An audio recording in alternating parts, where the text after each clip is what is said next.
Assalamualaikum warahmatullahi wabarakatuh. Kali ini saya akan menjelaskan atau memperagakan alur kerja dari Mendeley. Nah, yang perlu kita siapkan yaitu Mendeley itu sendiri dan Word. Pertama kita buka Mendeley dulu, kita pastikan Mendeley-nya sudah terinstall di Word atau belum. Itu pertama kita cek di Tools. Di sini ada tulisan kalau belum terinstall itu ada install MS Word plugin. Nah, ini karena udah terinstall jadi tulisannya uninstall. Untuk memastikan lagi kita bisa cek buka Word-nya ke blank dokumen terus ke reference. Nanti di sini ada insert citation. Nah, ada open Mendeley, ada insert bibliography, itu artinya sudah terinstall MS Word plugin-nya. Nah, untuk selanjutnya kita lihat di sini, ini tampilan pertamanya, ini tampilan dari menu itu sendiri. Ini di sini ada folder-folder, nih di sini ada folder. Terus kalau kita mau buat folder itu nanti dia ada tulisan create folder. Nah, kalau ini dokumen yang udah kita pindah, yang udah kita tambahkan ke Mendeley-nya. Nah, sekarang ini kita mau bikin folder untuk contohnya tugas akhir. Nah, nanti di sini itu nanti langsung ada. Kita misalkan mau tambahin dokumennya, itu kita bisa add. Kita bisa pilih mana jurnal atau mana bahan atau mana dokumen yang mau kita pakai. Misalkan kita mau pakai yang ini. Walaupun nama foldernya kayak gini, tapi nanti di Mendeley itu dia berubah. Tuh, authors-nya, judulnya, tahun publiknya, tahun dipublikasikannya, atau siapa yang nge-publish, dan kapannya itu langsung keluar, langsung rapih. Nah, kita tambahin lagi. Tuh, di sini kan ada angka-angkanya gitu. Nanti kita lihat. Tuh, kan. Langsung keluar dengan rapi. Terus kita ambil lagi yang ini. Ini yang banyak banget angkanya. Tuh, dia langsung berubah rapi. Dari authors-nya, judulnya, tahunnya, siapa yang nge-publish, tanggal publish-nya. Ini kita tambahin lagi. Tuh, lengkap.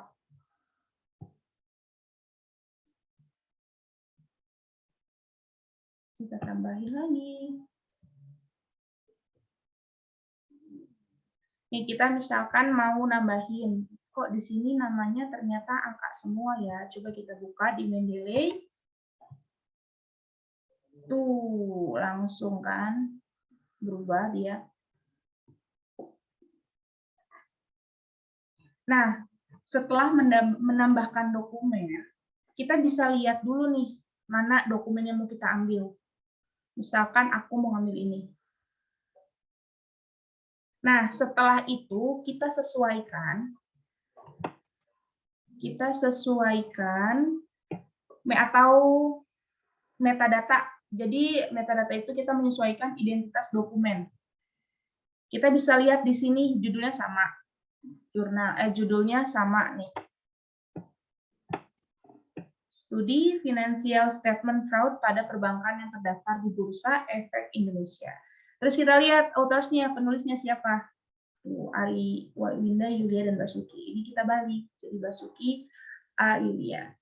Nah, terus dilihat lagi jurnalnya jenis apa. Di sini jurnal ekonomi dan bisnis. Tahunnya tahun berapa diterbitkannya? Tahun 2016. Terus kalau misalkan ini nggak sama, nggak sesuai sama jurnal itu sendiri, kita harus hapus seluruhnya. Kita harus hapus semuanya. Misalkan tipenya salah nih, bukan jurnal ekonomi bisnis, kita harus hapus semua, nggak boleh satu. Kita harus hapus dari mulai judulnya, dari mulai tipe jurnalnya juga, dari mulai siapa penulisnya, terus kita lihat juga volumenya atau halaman-halamannya. Pokoknya kita harus hapus semua, biar nanti dia kerubah juga. Kalau misalkan udah sesuai, ini kita bisa baca di sini. Ada abstrak, ada author keywords-nya, ada keywords-nya di sini.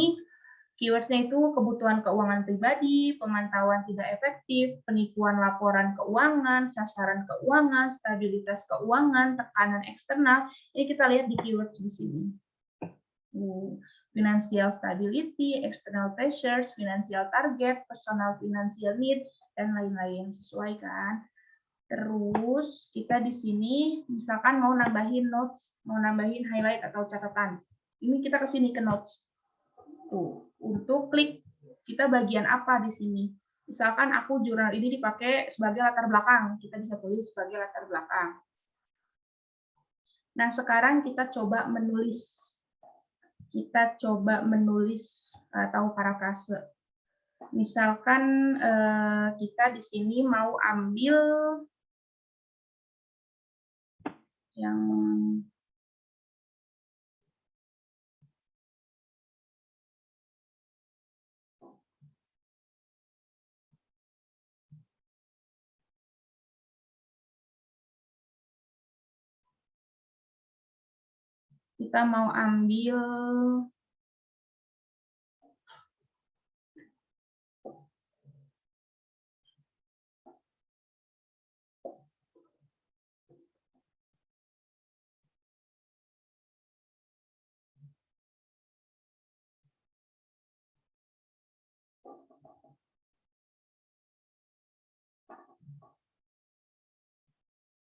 kita mau ambil ini, misalkan personal financial need. Nih, kita ambil. Atau mau kita ambil ini, saham adalah sertifikat. Ini. Kita ambil, kita copy. Nah, untuk walaupun kita udah pakai Mendeley ini, tapi tetap usahakan tidak benar-benar copy paste. Tidak benar-benar sama persis sama yang kita ambil. Itu bisa kita melakukan parafrase. Atau kita ubah dikit-dikit pakai bahasa kita, asal tujuannya dan maksudnya itu sama. Misalkan yang awal saham adalah sertifikat yang menunjukkan bukti kepemilikan suatu perusahaan dan pemegang saham. Misalkan kita parafrasekan tipis-tipis, jadi saham adalah sertifikat yang menunjukkan bukti kepemilikan suatu perusahaan dan pemegang saham.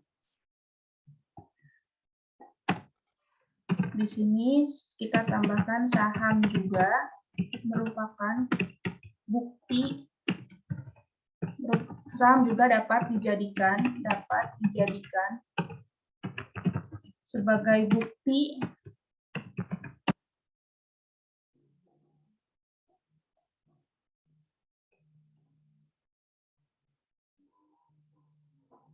seseorang untuk melakukan perbuatan atas nama perusahaan.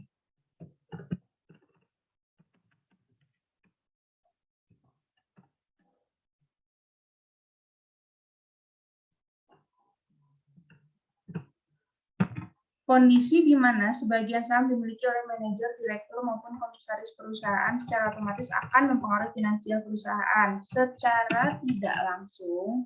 Dengan itu, secara tidak langsung,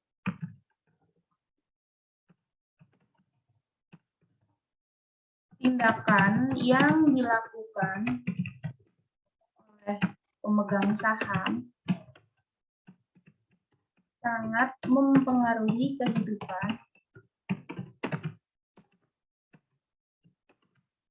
perusahaan. Ini parafrase. Nah, buat nambahin, karena kita kan tadi ngutip dari Mendeley, ngutip dokumen. Ini kita ke reference. Ini kita ke reference, kita insert citation. Terus kita pakai tadi judulnya. Misalkan judulnya itu fraud. Nih, studi financial statement fraud pada perbankan yang terdaftar di Bursa Efek. Tuh, nanti dia keluar. Di sini Basuki dan Yulia. Kita lihat ya. Ini sesuai Basuki A Yulia. Nah, buat nambahin nomor halamannya,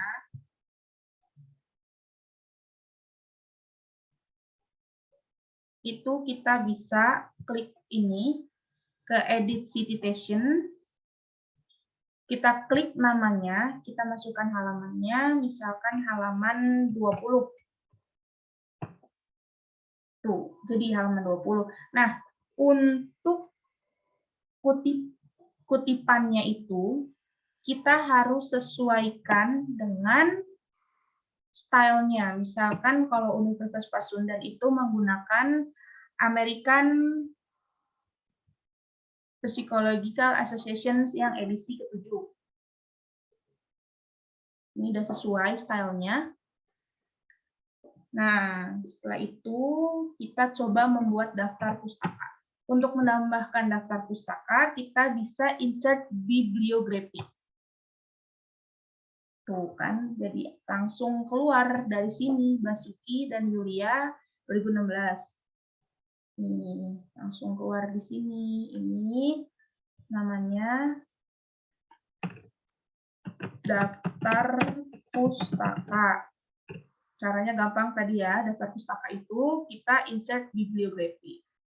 Jadi Mendeley itu sebenarnya memudahkan juga, jadi kita nggak harus masukin satu-satu. Sekarang kita coba untuk kutipan tidak langsung.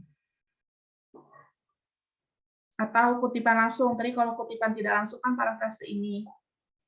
Kutipan langsungnya itu misalkan di sini dia ngambil nih, pengertian return on assets atau ROA menurut Hanafi dan Halim adalah ini rasio yang mengukur kemampuan perusahaan ini termasuk ke dalam kutipan langsung.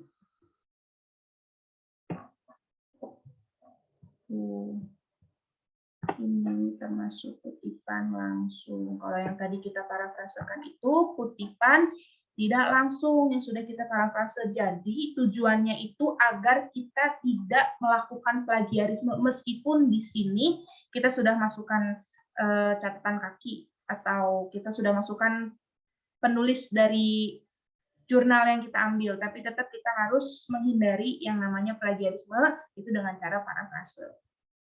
Sekian yang dapat saya sampaikan. Kurang lebihnya mohon maaf. Wassalamualaikum warahmatullahi wabarakatuh.